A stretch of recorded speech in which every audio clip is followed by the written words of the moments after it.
Bonsoir à toutes et à tous, ravi de vous retrouver dans 60 minutes pour comprendre. Nous entamons notre 4e semaine déjà et nous en sommes déjà à notre 900e minute pour comprendre. Il en faudra encore beaucoup pour essayer de comprendre l'actualité nationale et internationale. Et comme tous les soirs, nous sommes en direct et nous le faisons en compagnie d'observateurs et d'acteurs nationaux et internationaux. Et n'oubliez pas que vous pouvez réagir sur les réseaux sociaux, hashtag 60MPC sur le compte Twitter et la page Facebook Média TV, et vous êtes déjà nombreux à avoir réagi comme d'habitude et je vous ne remercierai jamais assez de votre fidélité naissante.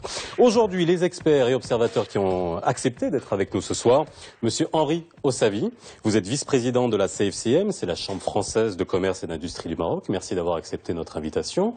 Monsieur Mohamed Ben Yahia, vous êtes directeur du partenariat, de la coopération et de la communication au ministère chargé de l'Environnement et vous êtes également négociateur en chef pour le climat. Bonsoir, Monsieur Ben Yahia. Bonsoir. Et enfin, Monsieur Hakim Morakchi, vice-président de la CGEM, la Confédération bien sûr générale des entreprises du Maroc, président de la commission CGEM internationale. Vous avez dû être bien occupé ce week-end, messieurs, avec la visite de François Hollande. La France est au Maroc et le Maroc est en France. C'est en ces termes que justement François Hollande s'est exprimé ce week-end à Tanger à l'occasion de sa visite officielle placée sous le signe du réchauffement et pas seulement climatique et de la consolidation économique. Soutien mutuel aux PME, coopération dans le cadre de la lutte contre le réchauffement climatique, justement, synergie pour un développement durable. Le partenariat économique Maroc-France est-il immuable? A-t-il les moyens matériels et humains de ses ambitions? Coopération Maroc-France, un renforcement stratégique, c'est le titre de l'émission de ce soir. Cette visite du président Hollande au titre donc d'une visite de travail et d'amitié avec Sa Majesté le roi Mohammed VI, que Dieu l'assiste, vient conforter vraiment et redynamiser les relations entre le Maroc et la France, et notamment sur le plan économique et financier, puisque le président est accompagné par un certain nombre d'opérateurs économiques français qui investissent et qui ont des intentions de faire du Maroc un hub régional pour développer des investissements dans différents secteurs d'activité, dans le cadre des stratégies sectorielles menées par le Royaume, pour les besoins du Maroc, mais aussi à partir du Maroc, aller à la conquête du marché africain. Donc il s'agit d'une étape très très importante dans les relations entre le Maroc et la France, donc qui viennent donc de s'annoncer pour les mois et les années à venir. L'appel de Tanger, c'est un moment très important parce que le Maroc et la France vont afficher ensemble leurs ambitions pour la conférence sur le climat. Et déjà, le Maroc a été un des tout premiers pays du continent africain à rendre public son engagement national, tout comme la France. Et donc, de chaque côté de la Méditerranée, la France a entraîné les pays européens. Le Maroc peut entraîner les pays d'Afrique, comme il a commencé à le faire. Et surtout, nos entreprises sont en train de coopérer pour monter en puissance sur les énergies renouvelables. Parce que je crois que la France et le Maroc ont de très grandes choses à faire ensemble, dans un partenariat évidemment équilibré, d'égal à égal.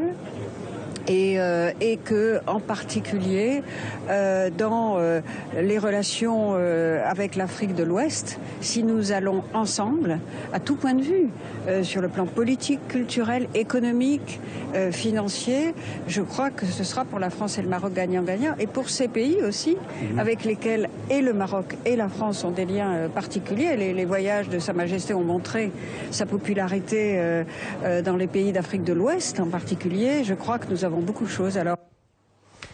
Bien, messieurs, alors vous avez entendu les réactions à chaud qui ont été recueillies à Tanger de Sextiani, d'Elisabeth Guigou et de Ségolène Royal. Avant qu'on parle et qu'on aille dans le détail de la coopération économique Maroc-France, qui n'est pas nouvelle, hein, qui est ancienne, on en verra les contours, quelques mots, votre sentiment par rapport à cette visite de François Hollande au Maroc. Alors, d'abord, je vous salue au nom du président de la Chambre de commerce qui n'a pas pu être parmi nous, Jean-Marie Grosbois, donc je suis son représentant. Nous, cette visite s'inscrit dans une longue tradition de coopération avec le Maroc, puisque je me permets de rappeler que notre Chambre de commerce a été créée en 1913. Donc ça fait plus de 100 ans de dynamisme, d'expertise et de coopération. Donc c'est une visite logique qui fait suite à celle qu'il avait faite il y a 2 ou 3 ans, et puis celle de M. Jean-Marc Ayrault. C'est Malakchi. Les relations économiques maroco-françaises sont extrêmement importantes, dans le sens où la France est le premier partenaire économique du Maroc, c'est le deuxième partenaire commercial. C'est-à-dire qu'aujourd'hui, le Maroc exporte davantage vers la France qu'il ne le faisait auparavant. Il le fait davantage qu'il n'exporte sur l'Espagne, par exemple. Et la France investit souvent au Maroc. Et je crois que c'est l'un des tout premiers investisseurs étrangers au Maroc, notamment sur le plan industriel. Donc c'est une visite normale pour entretenir des relations économiques fortes. Alors, Ben Yahia, vous êtes en charge du climat. Je voulais souligner, et nous le rappelons, vous le savez, nous sommes en direct, nous préparons l'émission jour le jour. Madame Hakima Al-Haïté, qui est votre ministre, notre ministre chargé de l'environnement, devait être là ce soir. Elle a eu un imprévu et vous la remplacez au pied levé. On en est très heureux, parce que je rappelle encore une fois, vous êtes négociateur en chef pour le climat et vous êtes au fait de tout ce qui s'est passé. Alors, c'est vrai que cette visite-là, on va en parler, bien sûr, de la COP21, on va parler de l'appel de Tanger, de tout le côté environnemental, mais en gros, cette visite d'un point de vue politique, quel signal fort ça donne? Mais écoutez, je crois que pour les questions économiques, cela vient d'être dit, c'est une étape importante pour les relations déjà excellentes, partenariat économique, financier entre le Maroc et la France. Mais pour les questions d'environnement, je crois qu'on pourrait qualifier la chose d'un événement très important. L'appel de Tanger, je pense que c'est un événement historique. Parce que pour la première fois, à ma connaissance dans les questions d'environnement, que deux chefs d'État, chef d'État du Sud, dont l'occurrence Sa Majesté le roi Mohamed VI, le président de la République française, M. François Hollande, lance un appel à la communauté internationale. Donc, la Méditerranée, rive nord et rive sud, lance un appel au monde parce que les questions de climat ont toujours été clivantes entre le nord et le sud.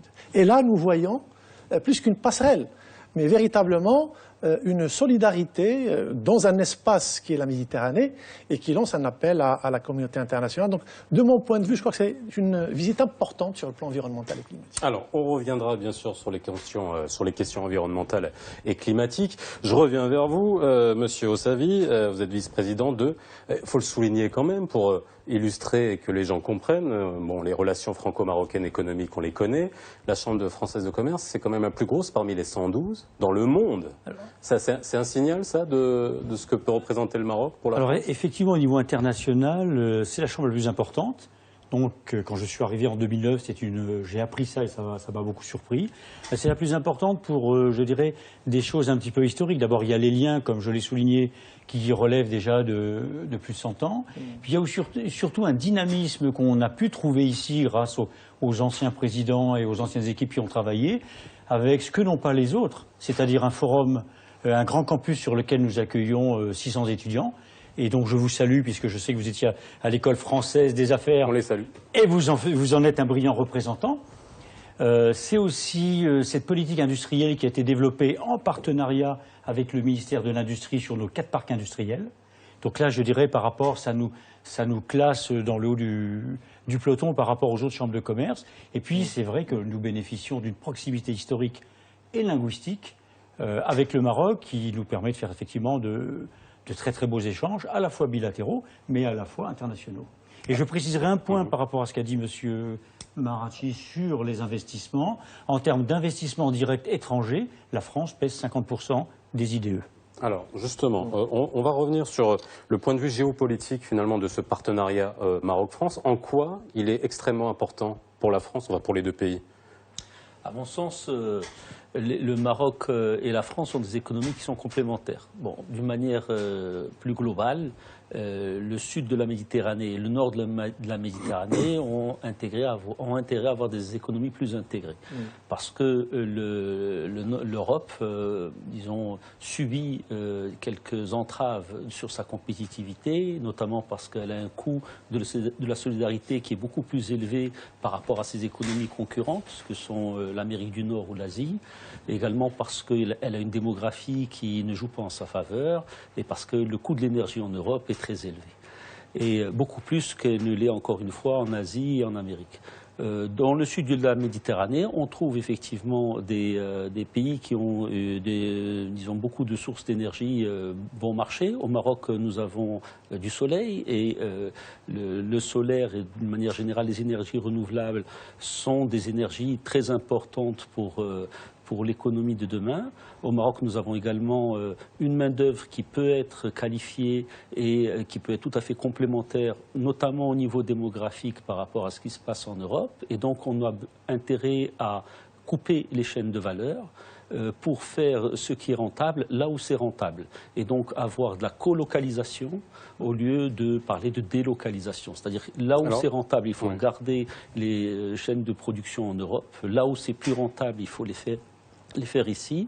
Travailler de concert, c'est ce qu'on fait de plus en plus entre Français et Marocains. Et ça promet pour l'avenir. Et il faut effectivement avoir un attelage solide pour aller concurrencer nos concurrents communs qui sont les zones asiatiques ou les zones américaines. Alors, vous avez parlé de colocalisation, justement. Ça, c'était un grand débat en France. On avait l'impression que c'était une cosmétique économique pour éviter de parler de délocalisation. Est-ce qu'on parle aussi de co-développement productif? Aujourd'hui, c'est un problème qui est réglé, assumé par la France?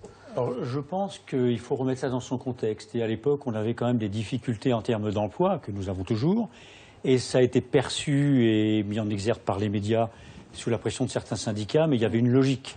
Il y avait une logique et je dirais il fallait comprendre cet aspect politique. Je crois qu'aujourd'hui, on a dépassé cela. On a compris que cette colocalisation, comme vous venez de l'évoquer, pouvait être un atout, pouvait être maîtrisée et regardée d'un aspect positif, en étant prudent, bien sûr. Mais je pense qu'on a dépassé le débat. Oui.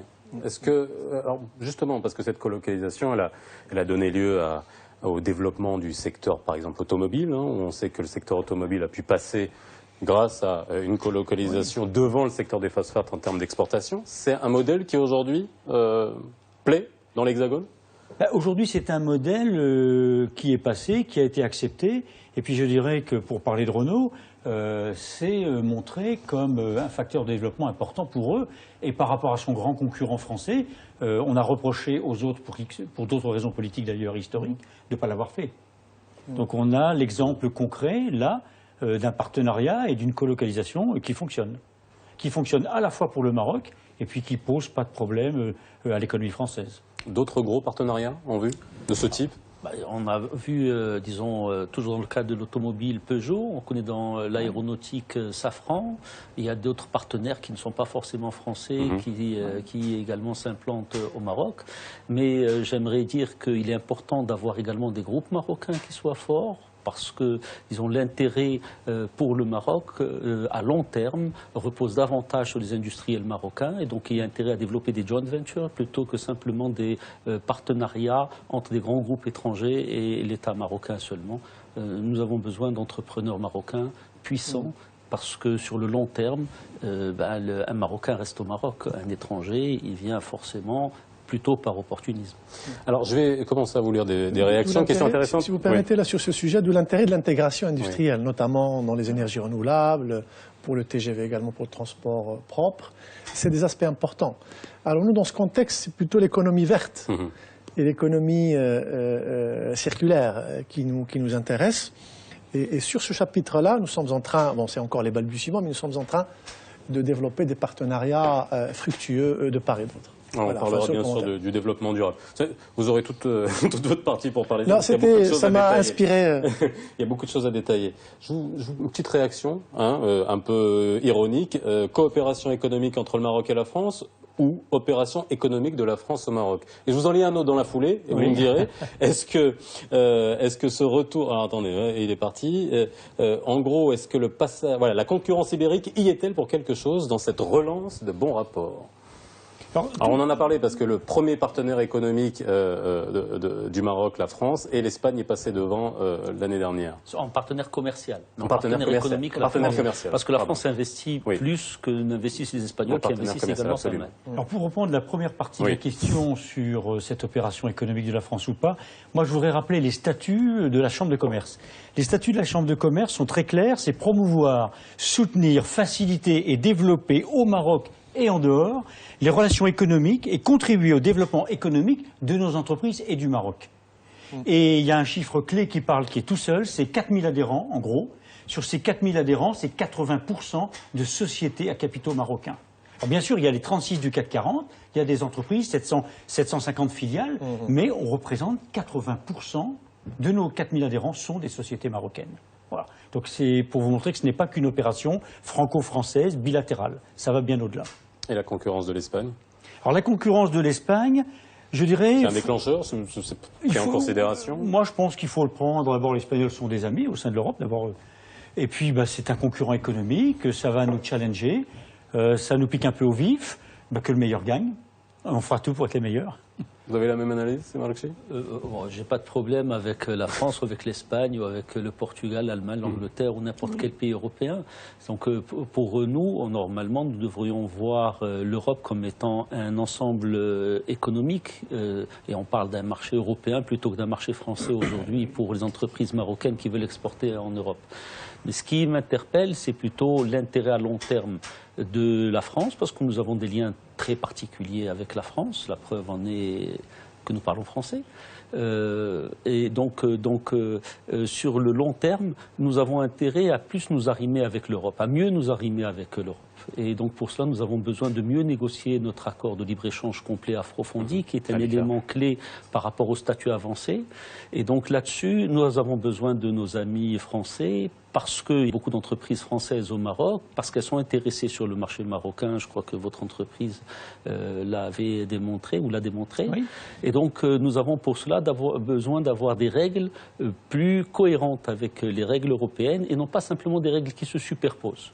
En ce sens, il y a effectivement des risques d'avoir davantage d'opportunisme disons, commercial de la part, disons, des négociateurs européens qui représentent des intérêts européens et non pas seulement français. Et donc nous comptons beaucoup sur nos amis français pour nous aider à mieux progresser dans ces négociations. Alors dans quelle mesure justement cette coopération, ce partenariat permet de servir les stratégies sectorielles marocaines?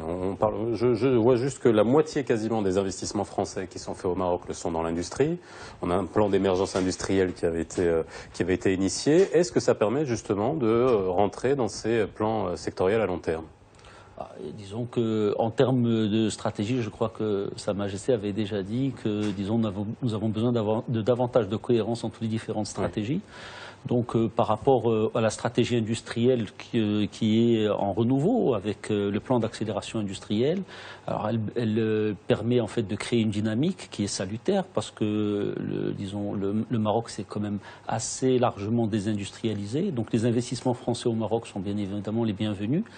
Mais nous avons besoin de travailler sur le fond pour, disons, asseoir une compétitivité de long terme de notre industrie qui nous permettra l'émergence de groupes marocains assez forts pour pouvoir aller en Europe et avec nos partenaires français et autres en Afrique. Alors justement, vous me faites une transition toute nommée avec un tweet et la question que j'allais vous poser. Le Maroc est partenaire et également concurrent de la France en Afrique. Nos banques y sont mieux implantées que celle de l'Hexagone. Est-ce qu'on ne se tire pas un peu la bourre sur l'Afrique et de quelle manière, justement, il y a des écosystèmes qui sont mis en place pour l'aéronautique, pour l'automobile, avec des sous-traitants qui viennent s'installer au Maroc pour attaquer l'Afrique. Est-ce que la France a vraiment fait du Maroc une plateforme pour attaquer l'Afrique subsaharienne? Alors, sur ce point-là, je ne pense pas qu'il y ait un problème par le fait que les banques marocaine et une position très intéressante sur le marché africain. Je pense qu'avant, comme vous l'avez souligné, on était sur des approches bilatérales. Aujourd'hui, on devient sur des approches régionales. Et c'est ce qui a été dit d'ailleurs par les autorités politiques au cours du voyage qui vient d'avoir lieu. Partir à la conquête, partir effectivement à la conquête de marchés sur l'Afrique subsaharienne, je ne pense pas qu'il y ait fondamentalement un problème d'y aller tous ensemble. Et je vais vous donner un exemple. On a monté le premier voyage d'hommes d'affaires en Côte d'Ivoire, à Abidjan, il y a quelques mois. Les 18 entreprises que nous avons accompagnées, qui ont été très satisfaites des rendez-vous bien ciblés qui ont été montés, n'étaient que des entreprises ivoiriennes. Que des entreprises, excusez-moi, des entreprises marocaines. Et qui ont été très bien reçues grâce, je dirais, au réseau des chambres de commerce françaises. Donc là, on a l'exemple d'un accompagnement qui se fait par la Chambre de commerce française et, je dirais, en termes de crédit sur place et qui vont rejoindre à ce moment-là les positions des banques. Donc on est dans de la complémentarité. Absolument, on est complémentaires. Nos entreprises sont rarement délibérément concurrentes. Elles n'ont pas d'ailleurs souvent la même taille. Alors il y a des domaines dans lesquels effectivement le Maroc a un savoir-faire particulier en Afrique parce que les marchés africains ressemblent davantage au Maroc que ne le sont les marchés français pour les entreprises françaises. C'est notamment vrai dans le domaine bancaire où nos banques ont développé un savoir-faire, notamment au niveau de la banque de détail, qui leur permet de briller dans plusieurs pays africains que ne pourraient pas faire facilement ou simplement, ils n'arriveraient même pas à appréhender éventuellement des banques européennes. Les grandes banques aujourd'hui africaines sont des banques africaines, ce pas des banques étrangères. C'est Ecobank, Tijari Wafa Bank, la Banque Populaire, la BMCE Bank of Africa, tout ça c'est des banques africaines. Donc il y a des métiers qui restent africains et qui ont besoin de se développer par les Africains. Les Marocains étant par essence donc africains, il est normal qu'on se développe plus facilement. Et là, on peut avoir des partenariats fructueux avec nos homologues français parce qu'il y a en France certains savoir-faire que nous ne possédons pas. Et donc là, il y a une opportunité pour mieux nous développer en Afrique, dans tous les métiers, que ce soit au niveau de l'agro-industrie, de l'automobile, de la distribution ou d'autres métiers. Alors, je résume quelques réactions Twitter et quelques réactions Facebook. Je vous repose la question à propos du fait que la France utilise le Maroc pour attaquer l'Afrique de l'Ouest. J'ai beaucoup de tweets en ce sens-là. Est-ce que beaucoup de téléspectateurs se posent la question si on n'utilise pas un paravent marocain de l'identité africaine pour mieux attaquer l'Afrique? Est-ce que l'identité est importante? Alors, d'abord, on dit l'Afrique. Oui. Ce sont d'abord des pays... On y est. Oui, non, ce sont des pays très différents les uns des autres. Donc quand on va au Sénégal, on parle du Sénégal. Quand on va en Côte d'Ivoire, on parle de la Côte d'Ivoire. Et quand on va au Mali ou ailleurs. Donc je dirais résumer ça au mot Afrique, moi, me gêne un petit peu. Parce qu'il y a des pratiques très très différentes dans chacun de ces pays-là. Alors dire que c'est un paravent, je ne pense pas, parce que ça serait quand même faire injure à ces différents pays africains de ne pas comprendre qu'on travaille ensemble et qu'on aurait besoin de se cacher. Non, nous avons un partenaire, on ne se cache pas. Quand on va dans certains secteurs, la pharmacie, le BTP, que sais-je encore, la finance, etc., je pense que les investisseurs français ne se cachent pas. S'ils sont partenaires avec des investisseurs marocains ou des partenaires industriels, je pense qu'ils ne se cachent pas. Et je pense qu'il n'y a pas de doute pour nos amis africains là-dessus. Bien. Alors, j'aimerais qu'on parle tout. On va arriver à l'environnement. Je veux juste finir sur les PME. Parce que c'est vrai que dans l'axe. Oui, c'est important. Et puis d'ailleurs, il y a des PME dans tout le secteur de l'environnement et de l'économie verte. Un axe prioritaire a été justement l'attention portée aux petites et moyennes entreprises. On le sait que notre tissu économique est composé à grande majorité de petites et moyennes entreprises. Il y a des conventions qui ont été signées. Dans quelle mesure les axes prioritaires ont été dressés en direction des PME? Je ne suis pas au courant des détails de ce qui a été convenu, mais il est normal que le développement des relations économiques passe par une promotion des PME, parce que c'est nouveau, ça? C'est vrai qu'on entend parler de grandes entreprises, de grandes filiales, de filiales de grands groupes au Maroc. C'est nouveau que des PME se... disons qu'il faut que les PME se développent, parce que l'emploi se développe essentiellement par les PME et parce que l'innovation vient également essentiellement des PME. C'est les PME qui innovent d'abord et qui sont reprises par des grands groupes et qui développent justement ces innovations. Donc il est tout à fait logique que dans le cadre d'un partenariat qui est déjà assez avancé, il y ait un volet important pour les petites et moyennes entreprises. Et quand on parle de colocalisation, ça se fait beaucoup plus facilement à petite échelle qu'à grosse échelle.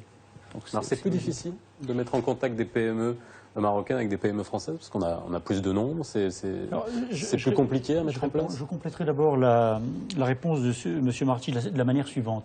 Quand on voit effectivement le leadership de Renault, on voit une grande entreprise du CAC 40, mondiale, etc. Derrière, instantanément, il y a quand même 150 équipementiers auto qui viennent s'installer et dont la plupart sont, certaines sont de taille intéressante, mais il y a beaucoup de PME. Et ces PME vont elles-mêmes drainer dans leur environnement, construction, BTP, etc., accompagnement, d'autres PME. Donc là, on a un exemple concret où on voit le phare, le bateau amiral, qui va être l'industrie automobile, mais avec tout l'accompagnement qui vient derrière. Alors, c'est la notion d'écosystème qui est... Exactement. Voilà. Et en ce qui concerne nous les PME, je dirais nous on est en plein dedans, la Chambre de commerce, puisque, comme je vous le disais tout à l'heure, le CAC 40 ici est représenté par 36 sociétés. Et le reste, globalement, il y a quand même des adhérents de taille importante, mais globalement, la majorité sont des PME que nous soutenons, que nous accueillons, que nous conseillons, et ce sont globalement des PME. Et c'est elles qui vont créer une certaine dynamique, qui vont créer de l'emploi, qui s'investissent en prenant tous les risques d'une PME quand même. Alors, on va passer à l'environnement, parce que ça aussi, c'est un vaste programme. Il faut aussi détailler le fait que le Maroc est quand même un pays extrêmement avancé en termes de politique énergétique durable, avec le plan 2020, avec un objectif de 42% d'énergie renouvelable. Voilà.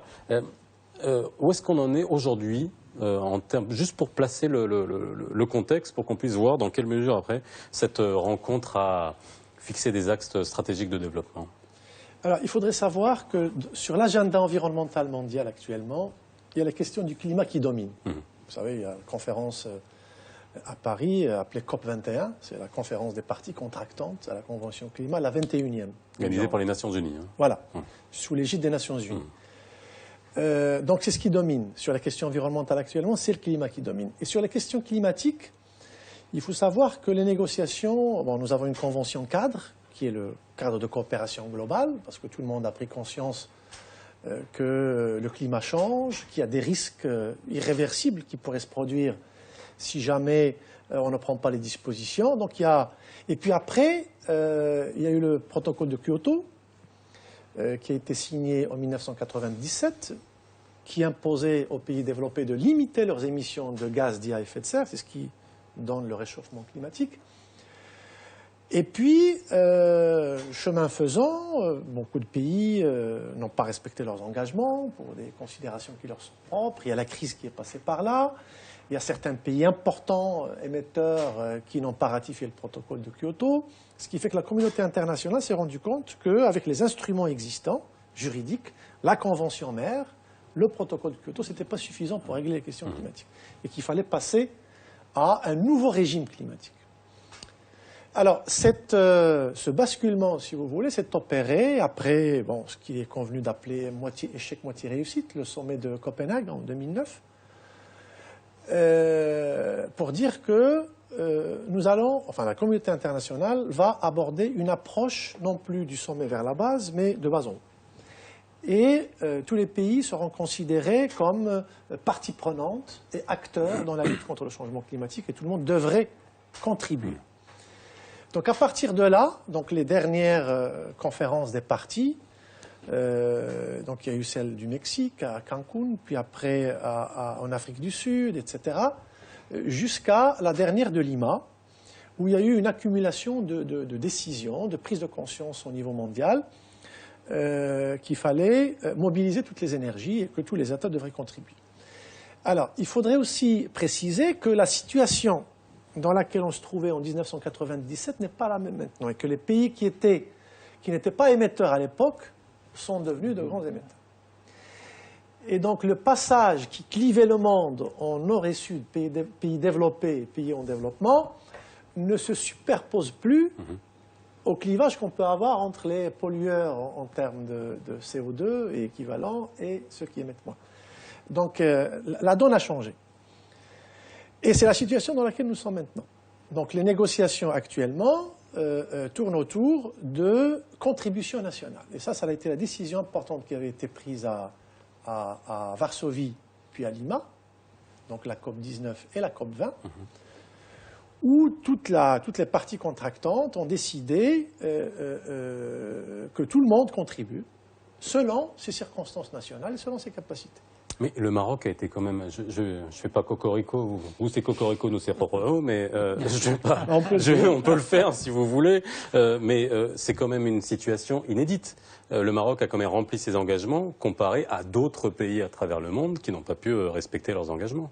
Effectivement, nous avons été parmi les premiers, le deuxième en Afrique après le Gabon, à remettre sa contribution nationale qui s'appelle dans le jargon onusien l'INDC, donc la contribution nationale, contribution prévue, déterminée au niveau national. Alors ce qui est prévu, c'est qu'on fasse une pause et on revient juste après, on continuera là-dessus. Parfait.